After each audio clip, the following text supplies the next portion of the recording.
Hello everyone and welcome back to Lucky Loaders 15, where I'll be giving you 5 selections for tomorrow's horse racing action.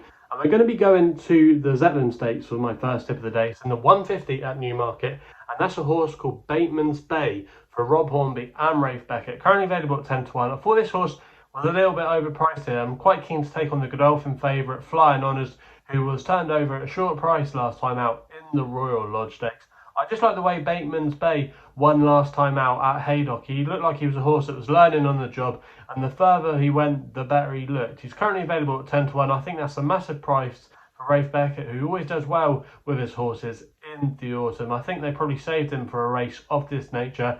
Rafe actually won this race back in 2019 with Max Vega, and I could see him being a similar type. He's by New Bay, out of the Galileo mare, and he's just bred to improve. He's got some good entries as well. He's in the Virgin Futurity Stakes at Doncaster later in the month. Not sure if he'll go there if he wins this race. And the other entry he's got is next year in the Epsom Derby, so they clearly think he's going to be a stay in the making. I think he'll be fine over this trip. I think the race could play into his hands quite nicely, and I just think he's a bit overpriced here. So for me, he's going to be my first tip of the day, and I'm going to recommend a 0.5 each way selection here.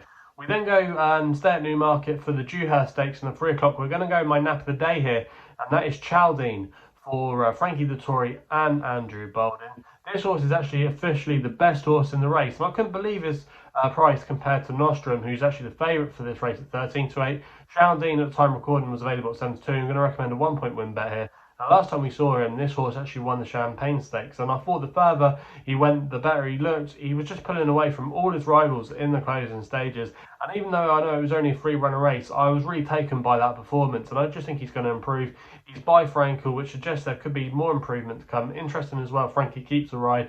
I think he might be able to get an easy lead in this race tomorrow, and if he does, he might just come towards the stand side rail, which they often do in the Dewhurst. He's drawn in stall 5, which isn't a bad draw at all. And I just think if he can control the race from the front end, or not be too far from off the pace at least, I think he could be a special colt, and I'm quite interested in him for next year's 2,000 guineas. And that's why I think he's the best horse in the race. He clearly is on ratings, and I think there was no fluke about that win in the Champagne Stakes Doncaster last time out, and that's why he has to be my nap of the day. We then go to the 3:15 at York for my long shot of the day, and I'm going to go here with Popmaster for Tom Marquand and Ed Walker. Currently available at 14 to 1. SkyBet are offering 7 places in this race. I'm going to recommend a 0.5 each way selection here. Now, it's interesting that Tom Marquand is heading up to York tomorrow. He was actually originally meant to be riding at Newmarket, which I'll explain in a little while. But it's interesting that he's going to ride this horse tomorrow. I think you have to put a line through some of his runs this season, which include the disappointing efforts in the Stewards Cup at Glorious Goodwood and then the Air Gold Cup last time out. The reasons you have to forgive them is where he was drawn. He had nightmare draw on both occasions. And if you take those two runs out of the equation, he's got some really good form that makes him a live player here. He finished second behind Rohan in the Wokingham earlier in the season. If he's up to that standard, I think he goes very, very close. The other run as well that wasn't a bad effort was his 4th at Ascot behind Lethal Nymph. I just think off a mark of 99, he can go well here. He ran okay in this race last year, finishing 7th. Off a £2 higher mark. He's got not a bad draw as well in stall 8 tomorrow, which is going to give him options at least in the race. I just think he's a really interesting horse, and I think he's a bit overpriced here. And he's been a horse that's been threatening to win a really big pot this season, and I think it could be D-Day for him tomorrow. So that's why he is going to be my long shot of the day in the 3:15 at York. We then go to the 3:40 at Newmarket for my next bet of the day. That is a horse called Baby Zeus for Will Buick and Willie Mullins. Currently available at 11 to 1, 7 places on offer at SkyBet. I think this horse will go off a lot shorter tomorrow, so take advantage of that double figure price if you can. This horse, very interesting one. Tom Marquand was actually booked for this horse originally because he rode him over in Leopardstown last time out, but like I say, he's gone to York. But Will Buick is no bad jockey booking at all. In fact, actually, he's got a good record when riding for Willie Mullins. He won on Great White Shark a couple of years ago for the same connections. Also as well, he rode Burning Victory last year, who was my nap for the race. She was just chinned by Buzz in the closing stages. So Will Buick obviously knows the time of day in this race. He's been riding so well at Newmarket this season on that Rowley Mile course, and I think he's got a really good chance here. This horse as well, I think he's been crying out for a step up and trip. He actually is from a good family that Willie Mullins knows, including Las de Vegas, who won the Ascot Stakes for him at Royal Ascot.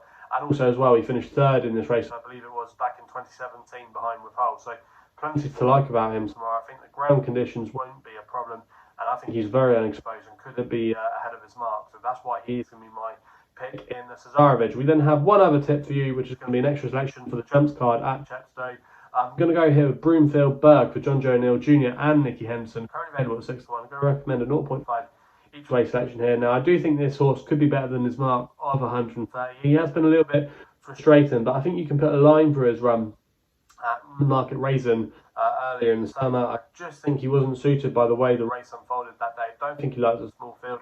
If we can get the 10 runners to stand their ground tomorrow, I think he's a live player here. I think the trip will be up his street as well. The ground shouldn't be a problem. I think on some of his form from last season, he could be open to improvement. Nicky Henderson's team are going great guns. I think they could actually go very well in the Trainers' Championship this year and possibly beat Paul Nicholls. I'm not sure about his horses moving forward. Obviously, you have to respect him, but Nicky Henderson, I think, has got some really good talent to go to war with this season, and yeah, I'm quite excited about the chances of Broomfield Burg to continue. Hopefully, the Hendo's good form. So that's our last tip for tomorrow's racing. There won't be a video up for Saturday night for Sunday's racing because I'm busy this weekend going away. But yeah, stay tuned. Hopefully, the next video will be out Sunday evening. But thanks for all your support. Please remember to gamble responsibly. Hit the thumbs up button if you haven't done so already. Remember to subscribe to the YouTube channel at LuckyLoads15. Available on Insta as well, on Twitter as well at LuckyLoader15. That's my handle, so make sure you follow me on there. But that's the thoughts then on tomorrow's racing. Thanks again for all your support, and we'll be seeing you again soon.